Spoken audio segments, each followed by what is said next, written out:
सर्व इच्छा पूर्ण होतील। अंगारकीला हे उपाय करून आपल्यालाही बाप्पाची विशेष कृपा मिळेल। जय जय गुरुदेव दत्त। स्नान करून स्वच्छ वस्त्र परिधान करावे। गणपती बाप्पाच्या मूर्तीसमोर बसून ओम गण गणपते नमः या मंत्राचा किमान 108 वेळा जप करावा किंवा एक माळ तरी जप करावा। संध्याकाळी चंद्रोदयानंतर पुन्हा हा जप करावा। यामुळे मनोकामना पूर्ण होतात। 21 किंवा 108 या संख्येतील दुर्वा आपण गणपती बाप्पांना अर्पण कराव्यात। मात्र या दुर्वा लाल धाग्याने बांधून गणेशजींना अर्पण केल्याने अधिक लाभ होतो। त्यासोबत त्यांना लाल फुलं आणि सिंदूर अर्पण करावा।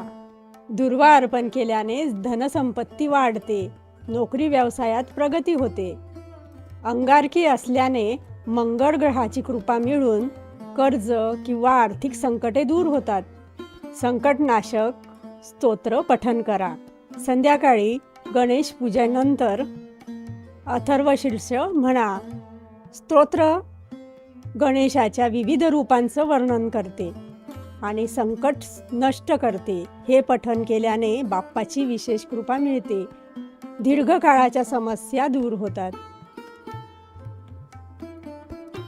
एका अंगारकीचं व्रत 21 संकष्टीच्या व्रता इतकं फळ देतं। बाप्पांना 21 मोदक किंवा बेसनाचा लाडू अर्पण करावे। पूजेनंतर हा प्रसाद गरजूंना किंवा मंदिरात दान करावा। लाल कपड्यात मसूर डाळ आणि गूळ किंवा तांब्याचा शिक्का बांधून या वस्तू दान कराव्यात। हा उपाय धनसंपत्ती वाढवतो आणि कर्जमुक्ती करतो। संध्याकाळी चंद्रोदयापर्यंत उपवास करावा। फळाहार घ्यावा, दूध सुद्धा घेऊ शकता।